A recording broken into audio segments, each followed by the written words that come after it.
Hey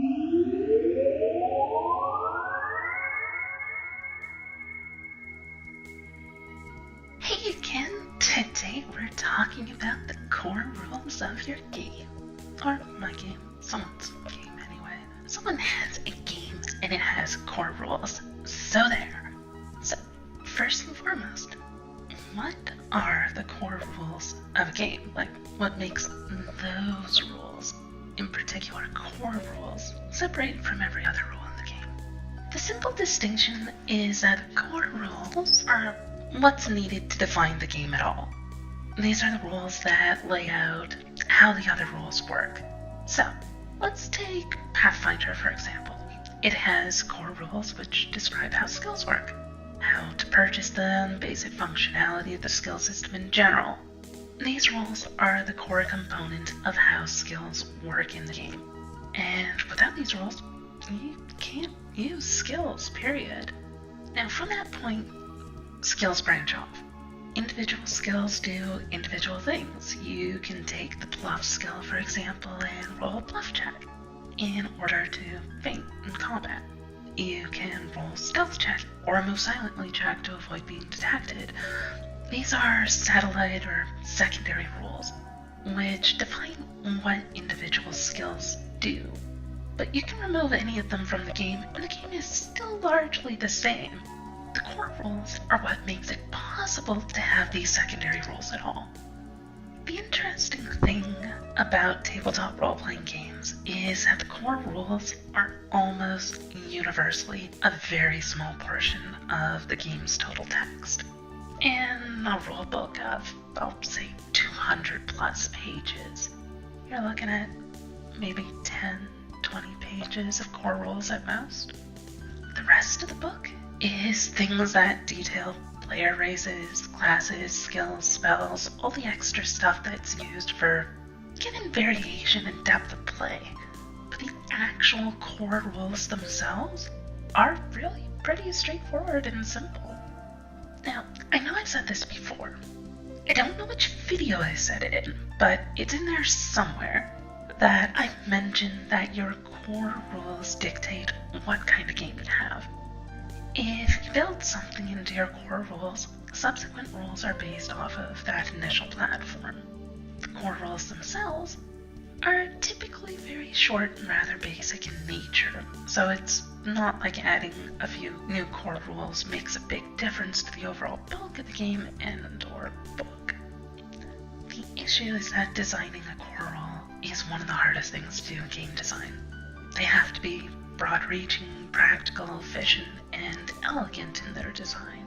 See, a small, tiny mistake on a core rule will bloat out drastically in the secondary rules based upon it. The more layers you have, the bigger the problem gets amplified. So let's take the core rule of Pathfinder for combat. It's based off the D&D 3.5 version. Roll 1d20 and add your attack modifier based on your class, your number of attacks, your stat bonuses, magical bonuses, that kind of stuff. Once you have your final number, you compare it to the armor value of the enemy you're trying to hit. If you have higher value, yay, you hit. If you don't, well, you missed or got a glancing blow that didn't do anything. From there, the process is repeated in a similar manner for confirming critical hits, applying damage reduction, and so on down the line of various effects. Alright, not damage reduction, but you get the idea. As a set of core rules, this is the very heart of combat in D&D and Pathfinder. Secondary rules may add things like what kind of bonuses or penalties may apply, but the very basis of combat it revolves around the concept of rolling 1d20 and adding modifiers. It's so core to the concept of the game that the very subgenre is called D20 gaming, as a distinctive splinter from role-playing games in general. So, why is this so important of a distinction to make after all? Well, quite frankly, it's because everything else is built upon this core rule set. Without this basic setup, combat skills, nothing else in the game works. Without the 1d20 plus modifier as the basic premise behind pretty much everything else in the game. There's variations on the themes, there's exceptions, there are all sorts of tangential concepts, but the 1d20 plus modifier is one of the primary rules that makes D&D and Pathfinder what they are. In D&D's 5th edition, change was made to include the concept of advantage and disadvantage. If you have an advantage, you roll 2d20 and take the higher result, or if disadvantaged, roll 2d20 and take the lower result. This small little tweak to the core rules dramatically alters how the game plays, and what other rules look like. Suddenly you have feats that give advantage to you, or disadvantage the enemy. You have abilities that can only work if you have the advantage. You have abilities that can negate a disadvantage, spells that affect rolls in this manner. And all throughout the game, everything changes because of this one small change to the core rules. So let's digress a little bit. What makes your game what it is heavily dependent upon the core rules. One could even claim it's almost entirely dependent upon the core rules. When we look at Pathfinder, D&D's 2nd, 3rd, or 5th edition, since 4th is really weird and doesn't follow the standard rules the others laid out, we can tell what kind of game we expect to play from the nature of the core rules. There are core rules for attacking, core rules for casting spells, core rules for contested rolls, core rules for basic character design, and so on. But we can also see what things don't have core rules at all, but instead rely on secondary rules. There's not a single core rule for stealth in any of the D&D games, nor for Pathfinder. There's also not a single core rule for social interaction. There are literally no specific mechanics designed which affect either of these things. They're purely described in relation to the skill system, which already exists as a core rule. Now, is that a bad thing? No, it's not. But it does tell you where the focus in the game is: combat. These games revolve around fighting. And, well, it's sometimes possible to worm your way out of combat by being sneaky or talking yourself out of a mess. It's not really what the game's about. Keep in mind, these games evolved from war games originally. They were strategic in nature. They changed into more of a tactical game, but they're not really heavily roleplay based. They're heavily combat based with roleplaying on side. That's fine. We need games like that. And, well, D&D and Pathfinder are by far the two largest names in the tabletop RPG market for pretty good reason. But let's say you want a character who does more than just, kill stuff in combat. Let's say you want a diplomat, an orator, a character who can talk themselves out of any mess. And if they do get into a fight, that fearsome conviction with which they speak can instill terror in their enemies and fervor in their allies. This character doesn't truly exist in either of the games mentioned. It can't exist, because the mechanics simply aren't present for it. By the foundational aspect of what the nature of the game's core rules are, it doesn't work. The same goes for stealth. I mean, you can play a rogue, they're sneaky, right? But really, especially in Pathfinder, there's nothing stopping a wizard from learning to be stealthy too. Wizards get invisibility and spells that'll make them literally silent, so technically they're actually better than a rogue at it. There's even feats that'll let them have the stealth skills as in-class skills, so it's weird, but there you go. See, there's a very strong reason. The rogue class gets the backstab mechanic and a bunch of bonuses to combat when undetected. There's nothing in the core rules that specifies how stealth works or how it benefits players. It's purely defined from class abilities in the skill system.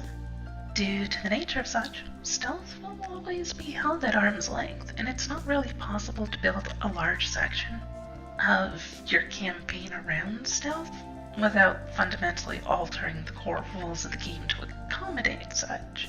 And if you start altering the core rules, then you're not playing the same game anymore. Now, this isn't a bad thing, as I've said before. I'm gonna say it again, too. Actually, I just did. Go figure. But no one game can do everything, or it stretches itself too thin. The key here is that your core rules determine what kind of game you get in the end. If we look at something like GURPS, the generic universal role-playing system, what do we find when we look at the core rules? Surprisingly very little, to be honest. The core rules are almost non-existent, even by the standards of normal tabletop role-playing games, oddly enough. The core rules are exceptionally basic, and as such, it's possible to attach many secondary rules onto a very open basic setup. The thing to keep in mind here is that every rule is a limitation, including your core rules. There are infinite possibilities until you write a rule. The rule limits those possibilities to a vastly smaller number. The problem with infinite possibilities is that they're essentially white noise. Without a limitation upon such, there's no distinction between anything. It's the difference between staring at a bright white light that blinds you, with no discernible features or being able to make out the hues of reds, blues, greens, light and dark patches, shading contrasts. See, these are things that make it possible to actually see the world and make a distinction between two different objects. The same is true in gaming. Every rule you create limits the infinite sea of options available, but this also limits it to a manageable number to work with. Giving someone too few choices is typically better than giving them too many.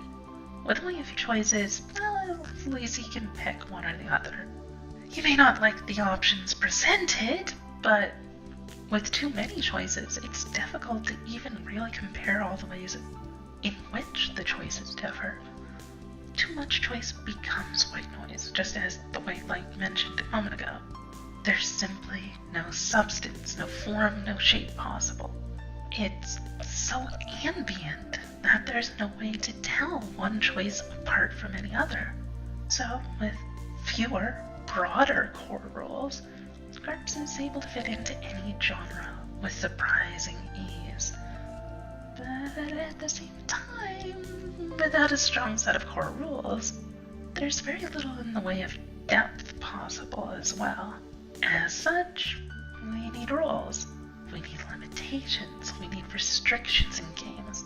The very nature of what makes a game fun is that there are set distinctive rules in the first place. Without rules to play by, you can't have a game at all. Even the notorious Calvin Ball, which I'm sure someone will bring up eventually. Technically me, since I just brought it up. But whatever, even Calvin Ball has rules. The most important one being that you can't use the same rule twice. Without that core rule present, it couldn't even be called a game. As such, we're kind of stuck with a problem. Too many and too narrow of core rules stifle what a player can do. But without core rules, there isn't even a game in the first place. A balance has to be found wherein most important aspects of the game are defined by the core rules. And extra stuff which is nice to have, but not necessary for primary goals of the game, can be dealt with using secondary rules. So, when you make your own game, think very carefully about your core rules. They define what the game you're creating is, and they'll influence everything else that comes after. They're the solid foundation upon which the rest of the game is built, and if you're sloppy with the foundation, you're gonna run into a ton of problems later on. The core rules of a game are usually broad and simple, yet very powerful. It's easy to underestimate the level of finesse process that goes into them since they are so broad by their nature. But trust me, putting extra time and effort into carefully refining and tweaking the specifics of how your core rules work will vastly improve the end quality of your game in the end. Anyway, with that, I'm out.